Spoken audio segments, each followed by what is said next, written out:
So next section is from gynecology portion. This is your question number 42. They have asked from the structure of the sperm, the enzyme which is released from the acrosome of sperm that help to pass through the cumulus cells is AST, ALT, trypsin hyaluronidase. So this is the simplified schematic diagram of the spermatozoa, where all the structures, they are unit membrane, single membrane bound structure, except mitochondria. Mitochondria is having two membrane, outer and inner, but acrosome is one unit membrane bound organelle, nucleus is one, and the plasma membrane is also a single membrane. But this acrosome is situated over this nucleus,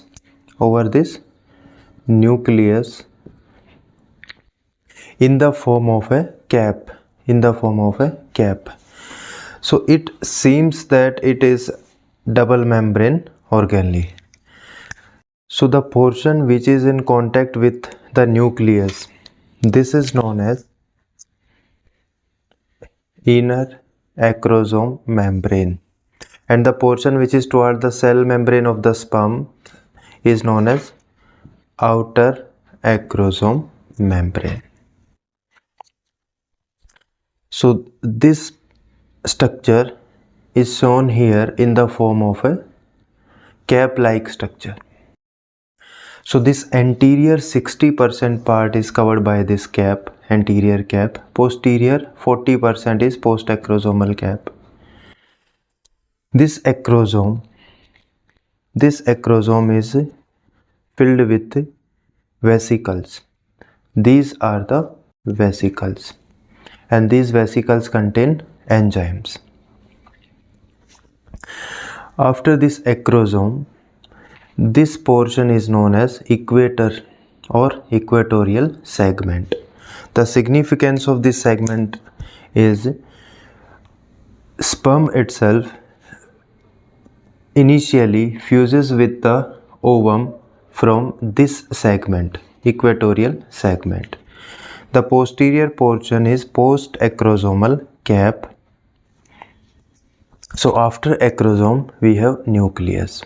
So this is the nucleus which contain DNA, chromatin, and this nucleus is having invagination here where centriole is located. So this centriole is known as proximal centriole, and this is the distal centriole. Their position is, this is perpendicular to the long axis and distal is parallel to the long axis of the sperm. So head portion, acrosome, nucleus. Then neck portion is proximal centriole, distal centriole. After this neck portion we have middle piece. Middle piece consists of mitochondrial helix. These are arranged in the form of turns. In case of ruminant, there are 40 turns in this middle piece, 40 turns of mitochondria in the form of helix. In the center of this middle piece or this tail, this red color is running. This is known as axoneme. This axoneme is developed from the distal centriole. And what is the function of this middle piece? The function, that is, it is filled with mitochondria and they are the source of ATP. So after the middle piece, where the middle piece ended, or the junction between the middle piece and principal piece, is known as Jensen ring, annulus, or it is also known as RC, ring centriole. So head, neck, middle piece, principal piece and end piece. This end piece is just 3 to 4 micrometer in length, and this red line in the center is known as the axoneme. So the structure of the sperm, it is having some length that is 50 to 70 micro. It is given in books as a range, but in case of boar and stallion it is 60 micro, and in case of ruminant this is 75 micron in length. So what they have asked about the acrosome and the enzymes which is filled in the acrosome. So acrosome is filled with the vesicles which are having enzyme like hyaluronidase and acrosine. This is the female genital structure like vagina, cervix, uterine body, uterine horn and ovary. This is the structure of ovary, where Graafian follicle and ovum is there. So this ovum, which is surrounded by corona radiata cells and cumulus oophorus cells. These cells, they are attached together, cementing together with the material hyaluronic acid. So this is the cementing material between cumulus cells, hyaluronic acid. So this acrosome in the vesicle have enzyme hyaluronidase, and the function of hyaluronidase is to cut these cementing material, which helps in the dispersal of the cells. So once this is cut down, then this ovum is left with the zona pellucida, GP. Zona pellucida is the layer. After penetrating this layer, what is present, that is the oolemma with the ovum. So this sperm fuses with this. After crossing the cumulus cells, separating this barrier, second zona pellucida, then nucleus and proximal centriole. These are the two structures which enter into the ovum. This is the nucleus and this is the proximal centriole. Then what is the role of this proximal centriole inside the oolemma or inside the ovum? It helps in the cleavage. It helps in cleavage. So proximal centriole is important structure to enter the ovum during this fertilization, and its function is cleavage of the zygote. So only two structures enter into the ovum. One is the nucleus of the sperm and one is the proximal centriole. The role of this distal centriole is to form this red structure known as axoneme. And there is one constriction or modification of plasma membrane that is known as ring centriole, Jensen ring or annulus. Then one more important point about this outer membrane, outer acrosomal membrane. This membrane is also known as Galea capitis or sperm cap. Galea capitis or the sperm cap. Or this reaction where the spermatozoa releases its enzymes and remove all these hyaluronic acid is known as acrosome reaction. So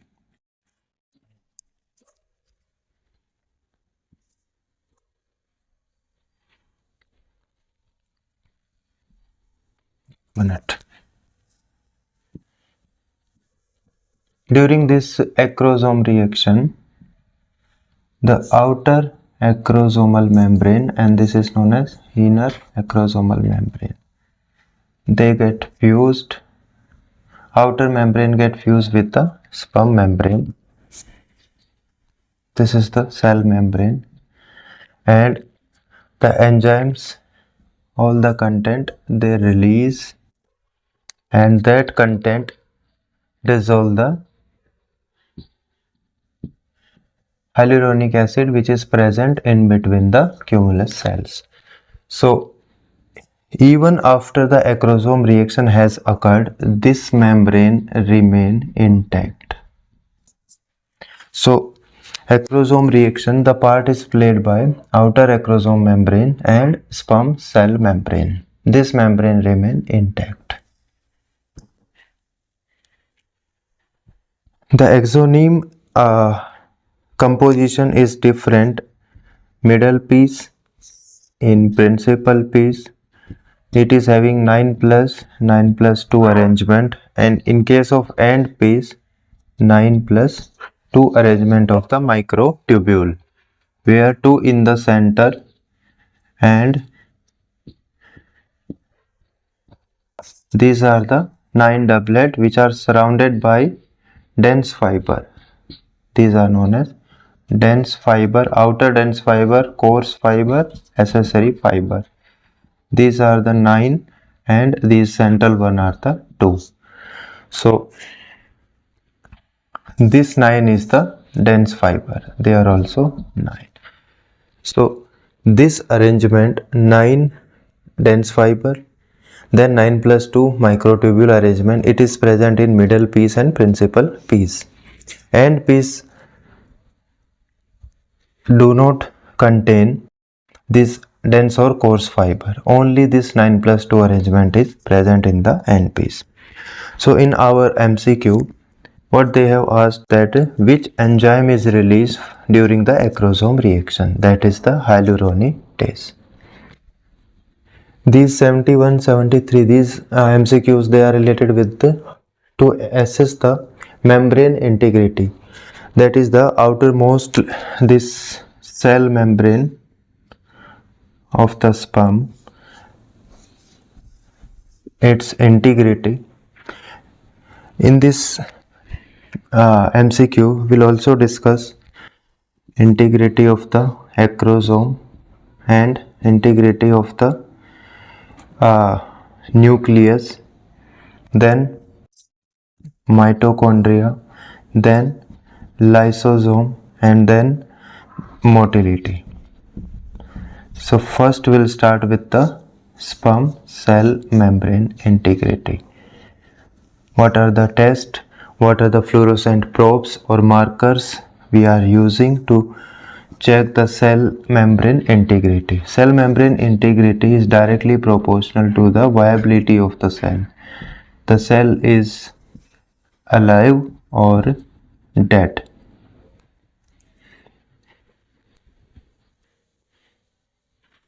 So first we'll see the cell membrane integrity. Intact cell membrane, the cell is known as viable cell. If it is damaged, then cell is known as non-viable or dead cell. In fluorescent microscopy, we use fluorescent probe or marker or dye or fluorescent stain.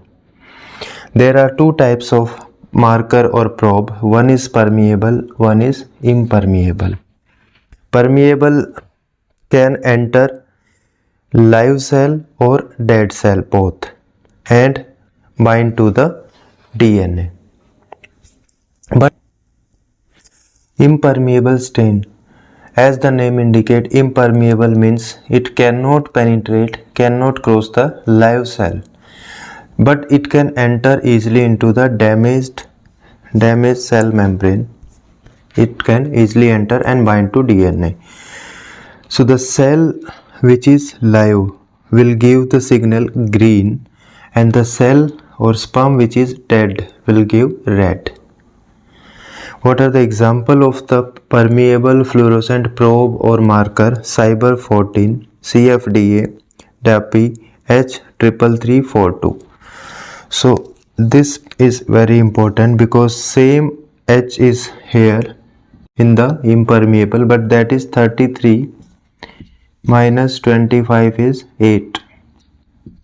So the name is 33258 and propydium iodide. So in your exam MCQ, what they have asked, which of the following is impermeable fluorescent probe used to access the cell membrane integrity of the sperm? The answer is propidium iodide. And one more example is H33258. And if they ask about the permeable, then the most common example is the Cyber 14. In case of stallion, cell membrane assessment of cell membrane integrity, both Cyber 14 and PI, they are used to assess the livability of the cell, whether it is dead or alive. The next method or the next solution, hypoosmotic sperm swelling test. It was developed by Janendra.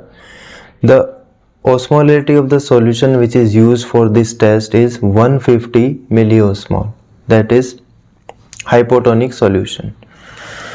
So in this solution, if the sperms are kept,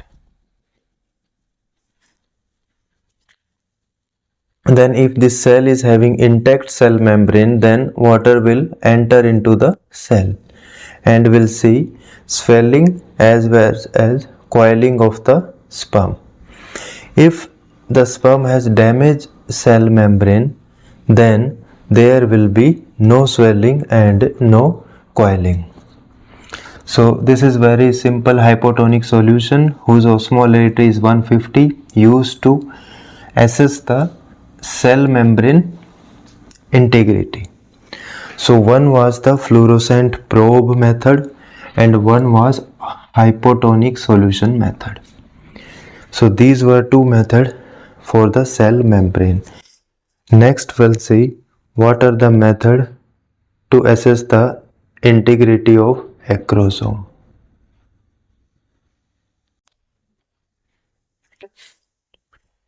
So next part is acrosome. Acrosome is having two membrane, outer and inner. So this is the outer acrosome membrane and this one is inner acrosome membrane. There are two plants, one is pea plant, one is peanut plant. From this plant some proteins are obtained, they are known as lectin or agglutinin. Lectin or agglutinin. The lectin obtained from this or agglutinin obtained from pea plant, Pisum sativum, is PSA. P, that is Pisum, S means sativum, A means agglutinin, PSA. And from the peanut, peanut agglutinin, PNA. So these are the lectins obtained from the two plants. These are the proteins which bind with the acrosome. But these two, they are fused with, conjugated with fluorescent probe, fluorescent dye. There are two, PSC and PE, that is fluorescent isothiocyanate, and PE is phycoerythrin. Out of these, this fluorescent isothiocyanate is most commonly used. So we conjugate this fluorescent probe or dye with these two lectin, and the name is PSC PSA or PSC PNA. This molecule has the ability to bind with the acrosome inner membrane, and this PSC PNA, it has the ability to bind with the outer membrane. So with the help of this fluorescent probe in fluorescent microscopy, we can assess the acrosome membrane or acrosome integrity. But there is one more method known as flow cytometry. In flow cytometry, they are using Lesa tracker DND26 marker or probe. Lesa tracker DND20 in flow cytometry. This example is from the fluorescent microscopy. where they are using proteins and conjugating the protein with the fluorescent probes, and these molecules they bind with the outer or inner membrane and gives fluorescence and color. And second is flow cytometry, where we are using lysotracker DND. So this was about acrosome integrity. There is one more, percent intact acrosome. This can be assessed by these two as well as simple staining, Giemsa staining. So Giemsa staining as well as PSC, PSA from the pea plant and PNA from the peanut plant. Next, nuclear DNA or nuclear chromatin integrity. Nucleus that contain chromatin, which is nothing but DNA. But in case of this DNA, histone protein are absent. What are present? Protamine. Protamines are for the packaging of the DNA. So nuclear chromatin, sperm chromatin or DNA integrity. Three methods to assess this integrity of the DNA. First is sperm chromatin structure assay, SCSA, that is sperm chromatin structure assay. This can be assessed with the help of one metachromatic stain, acridine orange. So this acridine orange is used to differentiate single stranded DNA versus double stranded DNA. Number 2 is Comet assay. The dye used is cyber gold and it is used to assess DNA damage. Next is protamine deficiency. These protein which are used for packaging of the DNA, if they are deficient, then also chromatin integrity will be lost. So protamine deficiency can be assessed with the help of one dye known as chromomycin A3, CMA3. After this chromatin or sperm DNA, next portion is assessment of the mitochondria. Assessment of mitochondrial activity. Mitochondria is the site for ATP generation, that is the energy for sperm movement. There is mitochondrial membrane potential. Mitochondrial membrane potential.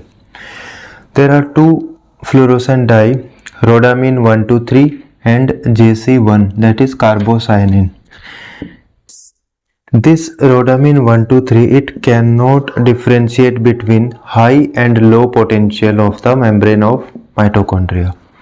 But this JC1 can differentiate between high and low mitochondrial membrane potential. If a sperm is having high mitochondrial membrane potential, it means that is highly motile, highly energetic, and in the fluorescence it will give orange color. And a sperm with low mitochondrial membrane potential will fluorescence green color.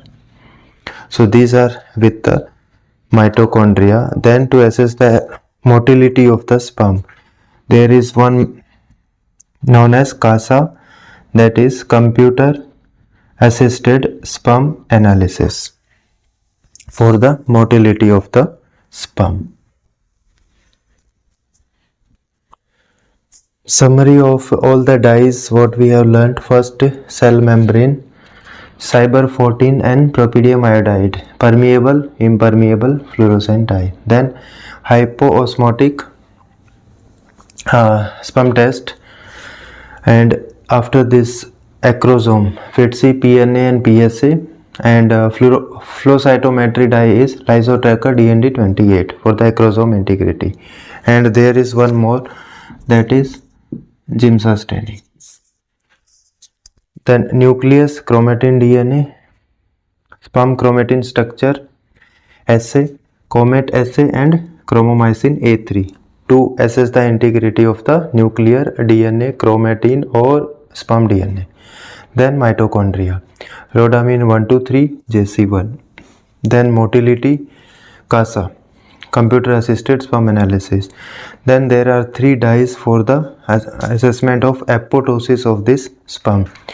For early apoptosis, annexin V. For mid stage apoptosis, caspase 3 assay. For late stage apoptosis, tunnel assay. So for the detection of apoptosis of the sperm. Next question is just memory based. Gestation length of the sheep 5 days less than 5 months, and goat 5 days plus 5 months. Next is question number 53. They have asked about placentation type in case of ruminant.